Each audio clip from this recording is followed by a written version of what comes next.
स्वागत है आप सभी का हम सबके YouTube channel learning with Sumit में। इस चैनल पे हम लोग इंजीनियरिंग मैकेनिक्स पढ़ रहे हैं। ये मैकेनिक्स ऑफ सॉलिड्स का एक पार्ट है जिसमें आपके एग्जाम में पूछा जाता है, स्पेशली AKTU में पूछा जाता है कि give the relation between Young's modulus, modulus of rigidity and Poisson's ratio, या फिर आपसे पूछा जाता है prove that E equal to 2G 1 plus nu. तो इस तरह से ये आपके एग्जाम में पूछा जाता है। प्रूफ आपको या तो प्रूफ करना होता है equal to 2G 1 plus new, या आपसे पूछ जाता है कि give the relation between E, G and new. तो यहाँ पे E यंग्स मॉडुलस या फिर मॉडुलस ऑफ इलास्टिसिटी को रिप्रेजेंट कर रहा है, G यहाँ पे मॉडुलस ऑफ रिजिडिटी को रिप्रेजेंट करता है, कभी कभी कैपिटल G को C से भी रिप्रेजेंट करते हैं। तो इसमें आपको कंफ्यूज नहीं होना है। E equal to 2C 1 plus nu भी हो सकता है and nu is representing here Poisson's ratio. कई बार ये पॉइसन्स रेशियो आपको म्यू से भी देखने के लिए मिल जाता है, या 1/m से भी कई बार आपको बुक में देखने के लिए मिलेगा।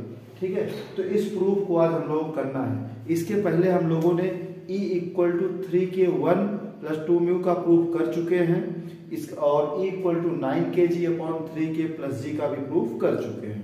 तो आज हम लोग E, G और न्यू के बीच में रिलेशन की बात करेंगे। ये जो प्रूफ है ये थोड़ा सा डिफरेंट है बाकी दोनों प्रूफ से, इसलिए इसको बहुत ध्यान से समझिएगा। जब आप ध्यान से समझोगे तो ये थोड़ा सा आपको आसान लगेगा, अदरवाइज आपके लिए फिर टफ हो जाएगा। बहुत सिस्टमैटिक प्रूफ है, 2-3 स्टेप ये आपको ध्यान में रखने हैं। हमें ओवरऑल इसमें केवल स्ट्रेन निकालना होता है और उसी स्ट्रेन से ये प्रूफ हम लोग कर लेते हैं। तो यहाँ पे हमने एक क्यूबिकल एलिमेंट लिया है, कंसिडरिंग अ क्यूबिकल एलिमेंट। ठीक है, क्यूबिकल एलिमेंट लेने से हमारा जो प्रूफ होता है वो इजी हो जाता है। इस क्यूबिकल एलिमेंट की सरफेस को फिक्स कर दिया गया है। अब इसके बाद हम लोग क्या करेंगे, इसमें शियर स्ट्रेस अप्लाई करेंगे। शियर स्ट्रेस जो होता है वो सरफेस के पैरेलल एक्ट करता है। शियर स्ट्रेस सरफेस के पैरेलल एक्ट करेगा because it generates due to shear force. Shear force upon cross sectional area is called shear stress and it is represented by tau. तो यहाँ पे हम लोग क्या करेंगे, इस पे एक शियर स्ट्रेस अप्लाई करेंगे, इस पे शियर स्ट्रेस अप्लाई कर देंगे। तो जब शियर स्ट्रेस अप्लाई करेंगे कुछ पॉइंट्स के नाम दे देते हैं। सपोज ये आपका पॉइंट A है, यहाँ पे लिख दिया मैंने पॉइंट B, इसको लिख देते हैं हम लोग पॉइंट C और इसको लिख दिया पॉइंट D। इस तरह से ABCD एक हमारा क्यूबिकल एलिमेंट हो गया। अब क्या किया गया, शियर स्ट्रेस अप्लाई किया गया। जब शियर स्ट्रेस अप्लाई करेंगे तो इसमें क्या होगा, डिफॉर्मेशन होगा, इसमें शियर डिफॉर्मेशन होगा। ठीक, शियर डिफॉर्मेशन होगा। ये पॉइंट D आपका शिफ्ट होके थोड़ा आगे की तरफ बढ़ जाएगा। इसी तरीके से पॉइंट C जो है ये शिफ्ट होके थोड़ा सा और आगे की तरफ बढ़ जाएगा। तो हम ये मान लेते हैं कि पॉइंट जो हमारा पॉइंट D था वो आ गया D डैश पे, और इसी तरीके से जो पॉइंट C था वो पहुंच गया कहां पे, पहुंच गया पॉइंट C डैश पे, ये यहां पे आ गया। इस तरीके से जो ये बॉडी थी आपकी ये डिफॉर्म हो गई। ठीक, अब बॉडी को डिफॉर्म करने के बाद देखिए हम लोग क्या करेंगे, इसमें डायगोनल को ड्रॉ करते हैं। क्या करेंगे, डायगोनल को ड्रॉ करेंगे। तो देखिए यहाँ पे आपको 2 डायगोनल देखने के लिए मिलेगा। एक तो एक्चुअल डायगोनल, जब आपकी बॉडी में कोई डिफॉर्मेशन नहीं हुआ था। जब बॉडी में कोई डिफॉर्मेशन नहीं हुआ था तो उस समय जो डायगोनल था वो डायगोनल आपका था AC। उस समय ये डायगोनल कौन सा था, AC था। लेकिन आफ्टर डिफॉर्मेशन, डिफॉर्मेशन के बाद अब ये डायगोनल आपका पहुंच गया कहां पे, AC डैश पे। तो AC आपका डायगोनल उस समय था जब बॉडी में डिफॉर्मेशन नहीं हुआ था, और AC डैश आपका डायगोनल तब हो गया जब बॉडी में डिफॉर्मेशन हो गया। इतना क्लियर हो गया आपको। अब हमें क्या करना है, हमें इस प्रूफ को करना है E equal to 2G 1 plus nu. तो हम लोग क्या करेंगे, लॉन्गिट्यूडिनल स्ट्रेन फाइंड करेंगे, किसमें, इस डायगोनल AC में। ये जो डायगोनल AC है इसमें हम लोग लॉन्गिट्यूडनल स्ट्रेन फाइंड करेंगे। तो मैं बोर्ड पे लिख देता हूं कि लॉन्गिट्यूडनल स्ट्रेन, आप लोग चाहो तो अपनी कॉपी पेन लेके बैठिएगा, उसमें कुछ नोट करते हुए चलिएगा कि जैसे कंसिडरिंग क्यूबिकल सॉलिड एलिमेंट, इस तरह से कुछ चीजें आप लिख लीजिएगा। मैं डायरेक्ट लिख रहा हूं longitudinal strain, longitudinal strain in diagonal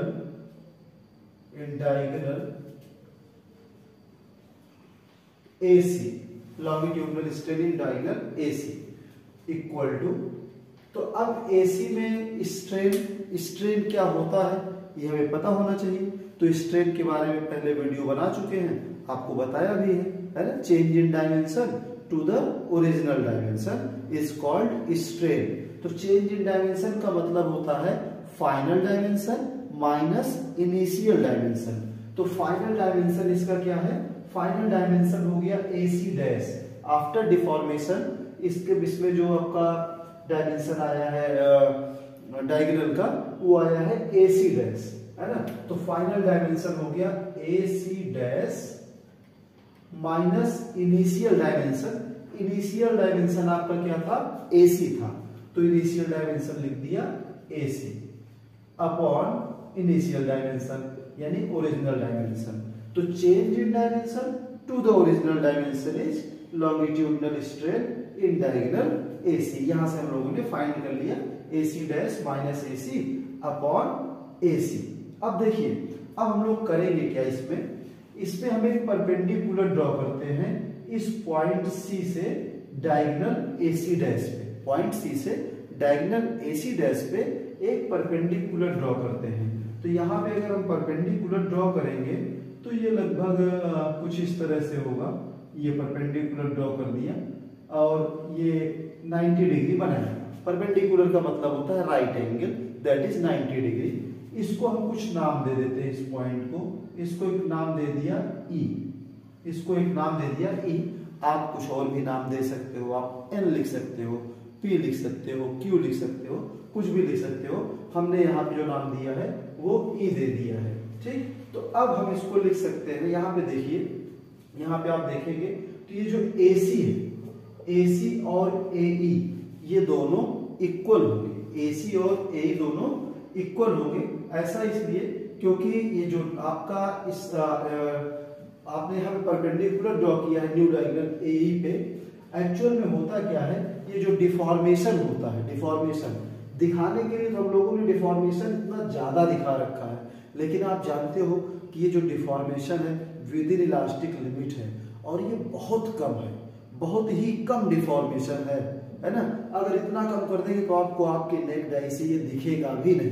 तो आपको ये डिफॉर्मेशन दिखे, इसलिए यहाँ पे एंगुलर डिफॉर्मेशन हम लोग थोड़ा सा ज्यादा दिखाते हैं। तो होगा क्या आपका, ये जो यहाँ पे AC है, AC इक्वल टू क्या होगा, AE होगा, है ना। AC इक्वल टू AE होगा। तो हम इसको लिख सकते हैं AC इक्वल टू AE लिखने की वजह से हम और करके यहाँ पे लिख देते हैं लॉन्गिट्यूडनल स्ट्रेन या स्ट्रेन इन AC। मैं E सफिक्स AC लिख रहा हूं, मतलब स्ट्रेन इन डायगोनल AC। ये इक्वल टू हम लिख सकते हैं AC dash minus AE upon AC। यहां पे लिख दे रहा हूं since AC equal to AE, ऐसे, है ना। तो इसको लिख दिया upon AC dash minus AE upon AC। अब देखिए इसको हम क्या लिख सकते हैं, AC डैश माइनस AE को, अब जरा डायग्राम में देखिए यहाँ पे, तो AC डैश माइनस AE कितना बचेगा आपके पास, EC डैश बचेगा। AC डैश माइनस AE करेंगे तो क्या बचेगा, EC डैश बचेगा। एक बार फिर से देख लीजिए आप, ये AC डैश माइनस AE कितना बच गया, EC डैश बच गया हमारे पास बचेगा EC डैश। तो हम इसको लिख सकते हैं और करके, और strain in AC is equal to, हम इसको लिख सकते हैं ए सी डैश माइनस ए को लिख सकते हैं ई सी डैश, वेरी गुड। तो इसको हम लिख रहे हैं ई सी डैश अपॉन ए सी, तो ई सी डैश अपॉन ए सी, ठीक। अब इसके बाद देखिए यहाँ पे हम लोग थोड़ा सा इस राइट एंगल ट्राइंगल को देखेंगे। जो छोटा वाला राइट एंगल ट्राइंगल है इसको कंसीडर करते हैं और यहाँ से कुछ चीजों को एलिमिनेट करने की कोशिश करते हैं। तो यहाँ से अगर हम चीजों को एलिमिनेट करने की कोशिश करेंगे तो इसमें आप कंसीडर करेंगे ट्राइंगल सी सी डैश ई, है ना, सी सी डैश ई, मतलब ये वाला ट्राइंगल। तो इस ट्राइंगल में अगर हम देखें तो ये जो एंगल होगा, ये एंगल कितना होगा, 45 डिग्री होगा। मैं यहाँ लिखता हूँ, साइड में लिख देता हूँ यहाँ पे, फ्रॉम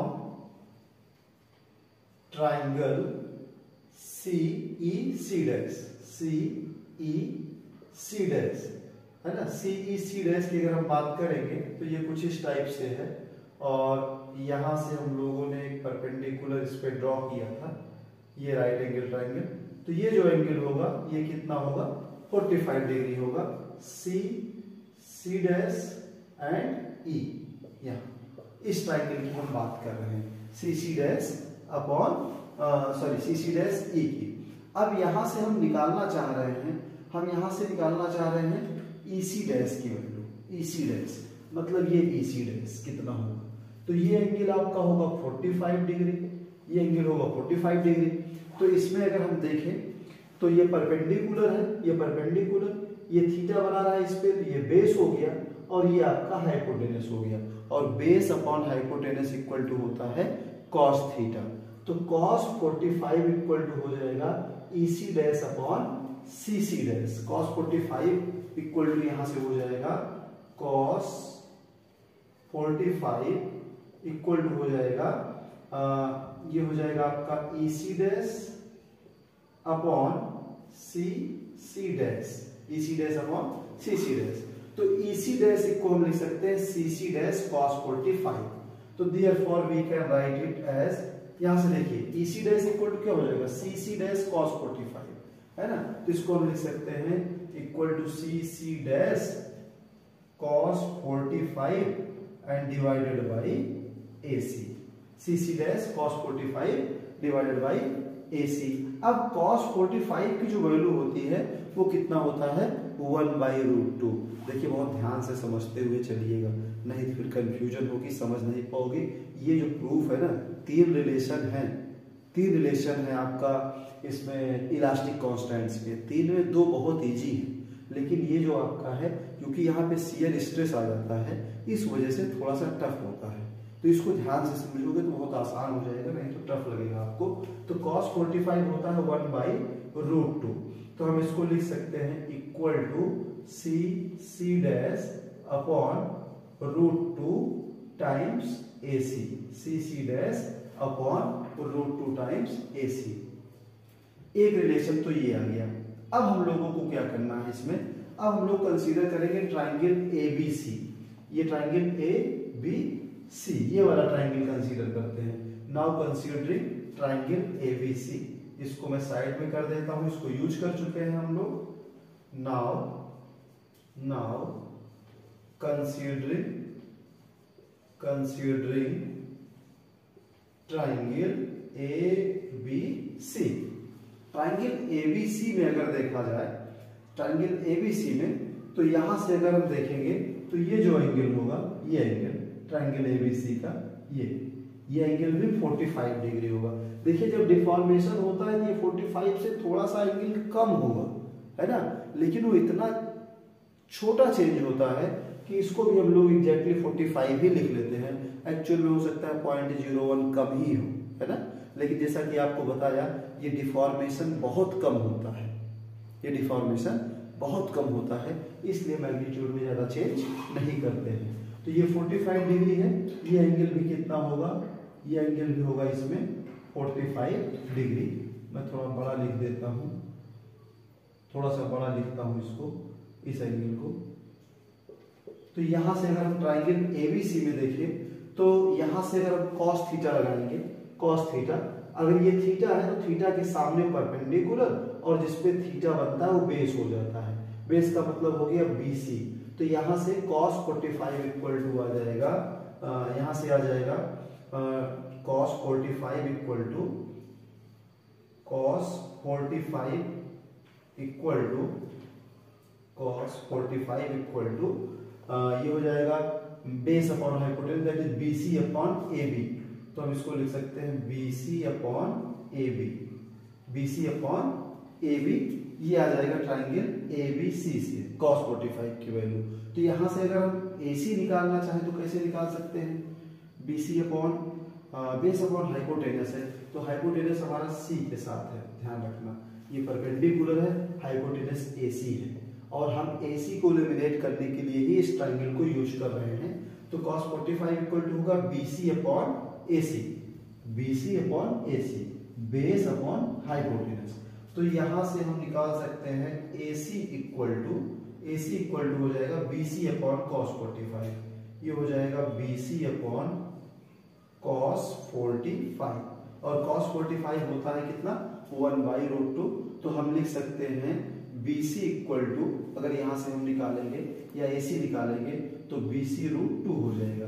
AC इक्वल टू, क्योंकि cos 45 1/√2 होता है, 1/√2 ऊपर जाएगा तो मल्टीप्लाई हो जाएगा, तो इसको हम लिख सकते हैं √2 टाइम्स BC, √2 टाइम्स BC।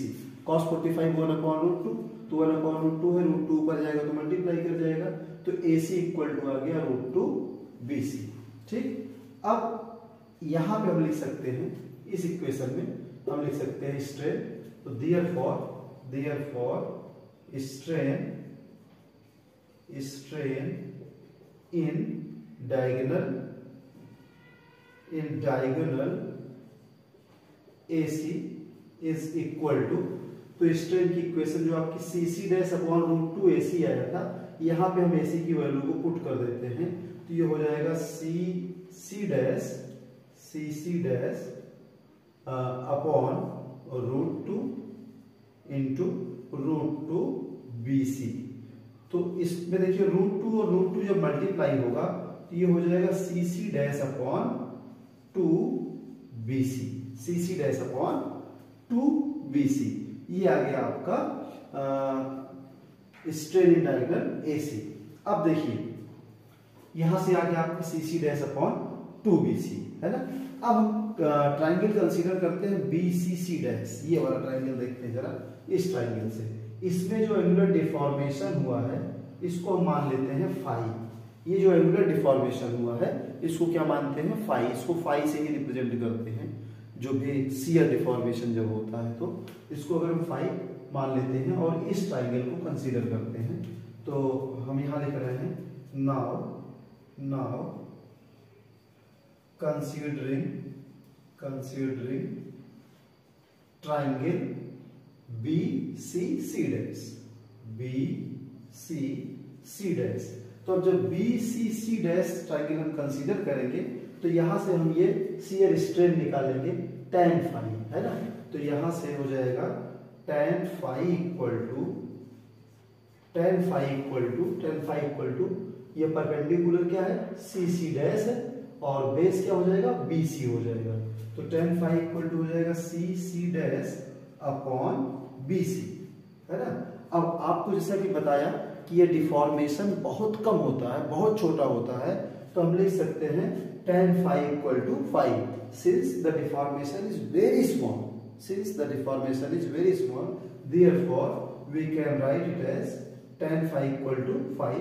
तो फाई इक्वल टू आ गया CC डैश अपॉन BC, है ना। tan फाई इक्वल टू क्या लिख दिया? 5 लिख दिया, ठीक। तो फाई इक्वल टू आ गया CC डैश अपॉन BC, ये आ गया। अब देखिए, तो यहां से देखिए जरा, CC डैश अपॉन BC है, तो CC डैश अपॉन BC को हम क्या लिख सकते हैं? 5। तो देयरफॉर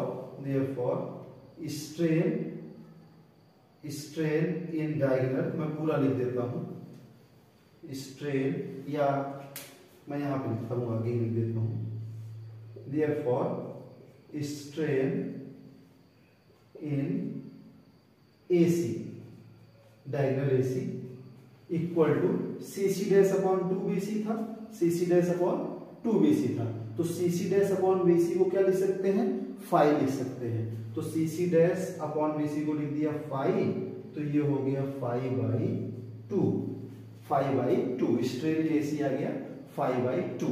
अच्छा, एक चीज और समझिएगा, ये 5/2 तो आ गया है, लेकिन अगर आपको पता हो तो जो शियर स्ट्रेस होता है ये डायरेक्टली प्रोपोर्शनल होता है शियर स्ट्रेन के, यानी tau is directly proportional to 5 होता है। टाउ जो होता है ये tau is directly proportional to 5 होता है ना। तो हम इसको लिख सकते हैं स्ट्रेन को 5 इन प्लेस ऑफ 5 हम क्या लिख सकते हैं, टाउ अपॉन जी, क्योंकि टाउ इक्वल टू होता है 5g और 5 इक्वल टू आ जाता है टाउ अपॉन जी।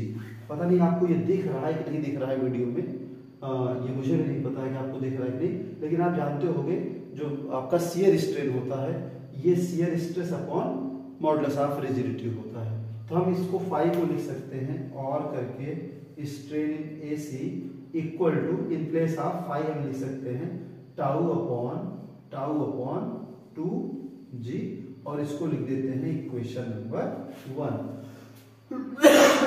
सॉरी, इसको हम लिख देते हैं इक्वेशन नंबर 1। तो ये आ गया आपका स्ट्रेन अलोंग AC। अभी जो ये स्ट्रेन आया है, स्ट्रेन अलोंग जो AC आ गया, ये हम लोगों ने निकाला जब इसमें शियर स्ट्रेन लगाया। अब जरा ध्यान दीजिए, स्ट्रेन इन AC एक और मेथड से निकाला जा सकता है। कैसे निकाला जा सकता है, देखिए एक्चुअल में इसमें 2 डायगोनल होते हैं। एक डायगोनल तो आपका ये हो गया AC जो इलोंगेट हो रहा है, जब आप शियर स्ट्रेस यहाँ पे अप्लाई कर रहे हो तो आपका जो ये AC था ये बड़ा होके AC डैश बन गया। लेकिन अगर आप देखोगे तो आपका जो डायगोनल BD था ये छोटा होके BD डैश बन गया है ना। तो एक तरफ आपका इलोंगेशन हो रहा है तो दूसरी तरफ क्या हो रहा है, कंप्रेशन हो रहा है, दूसरी तरफ कंप्रेशन हो रहा है।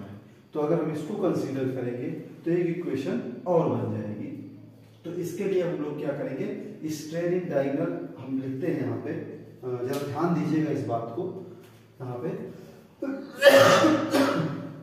Strain in diagonal AC can also be can also given by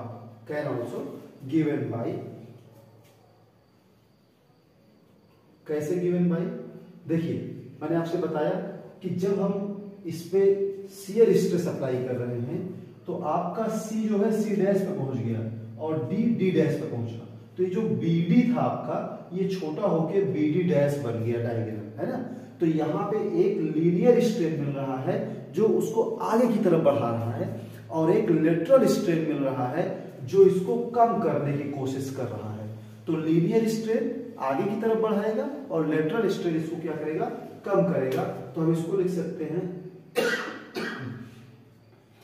sigma upon ई, ये आपका लॉन्गिट्यूडनल स्ट्रेन हो गया,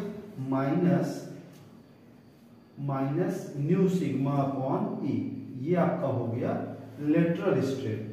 इसको इस तरह से लिख सकते हैं longitudinal strain minus lateral strain, और लेटरल स्ट्रेन ऑलरेडी निगेटिव होता है तो इसको हम लिख सकते हैं इक्वल टू लिख सकते हैं सिग्मा अपॉन ई और minus into minus plus nu sigma upon E, minus into minus plus nu sigma upon E. इस तरह से इसको हम लोग लिख सकते हैं। अच्छा, एक चीज और समझिएगा कि जब प्योर शियर स्ट्रेस होता है, जब प्योर शियर स्ट्रेस, ऐसे तो मोहर सर्किल आप पढ़ोगे जब, तो इसमें आप देखते हो ये आपका टाउ होता है तो ये सिग्मा होता है, लेकिन प्योर शियर स्ट्रेस के केस में ये जो टाउ होता है वो टाउ इक्वल टू क्या होता है, सिग्मा होता है। तो इसको हम लिख सकते हैं कि in case of pure shear stress sigma equal to tau, in case of pure shear stress, in case of pure shear stress sigma equal to क्या होता है, टाउ। तो इस इक्वेशन को हम लिख सकते हैं therefore strain in AC equal to, sigma को हम रिप्लेस कर दे रहे हैं टाउ से, तो tau upon E plus nu times tau upon E, और we can write it as EAC equal to tau upon E, अगर यहां पे हम कॉमन ले लें तो ये हो जाएगा 1 प्लस न्यू। इसको हम लिख सकते हैं इक्वेशन नंबर 2। अब देखिए एक रिलेशन आया है स्ट्रेन अलोंग AC, ये आया है टाउ अपॉन 2G, और एक आया है आपका strain tau upon E 1 plus new. अब हम दोनों को इक्वेट कर देते हैं, दोनों को इक्वेट करते हैं। तो from equation first and second, बस बिल्कुल बाइंड अप करने वाला हूं, अब रिलेशन बहुत जल्दी आ जाएगा। यहां हम लिख सकते हैं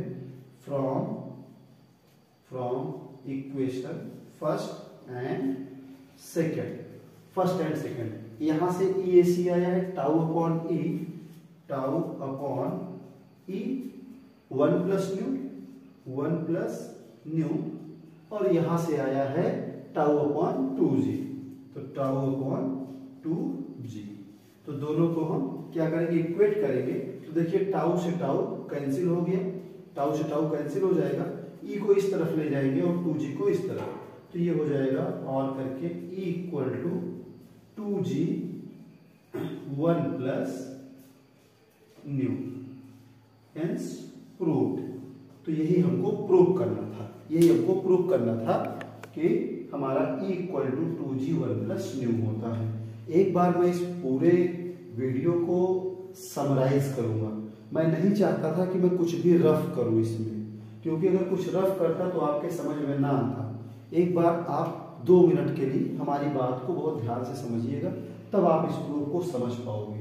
देखिए हमें इसमें प्रूव करना होता है Young's modulus equal to 2 times modulus of rigidity 1 plus nu हमारा होता है पॉइजन्स रेशियो। तो इसको प्रूव करने के लिए हम लोग क्या करते हैं, एक क्यूबिकल एलिमेंट लेते हैं और फिर क्यूबिकल एलिमेंट में एक शियर स्ट्रेस अप्लाई करते हैं। शियर स्ट्रेस अप्लाई करते हैं तो इसमें डिफॉर्मेशन होता है। हमेशा ध्यान रखिए ये डिफॉर्मेशन बहुत छोटा होता है, ये डिफॉर्मेशन बहुत ही छोटा होता है।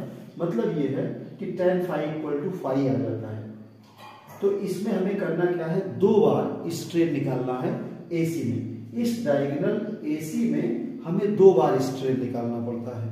एक बार हम स्ट्रेन निकालते हैं जब इसमें डिफॉर्मेशन होता है उसके लिए, एक बार स्ट्रेन हम निकालते हैं यहाँ पे जब कंप्रेशन होता है, मतलब जब आपका डायगोनल ये छोटा होता है, ये जो B2D है, ये B2D ये वाला जो डायगोनल है आपका, ये डायगोनल आपका कंप्रेस होता है, छोटा होता है। छोटा होने की वजह से यहाँ पे देखिए लेटरल स्ट्रेन आ जाता है।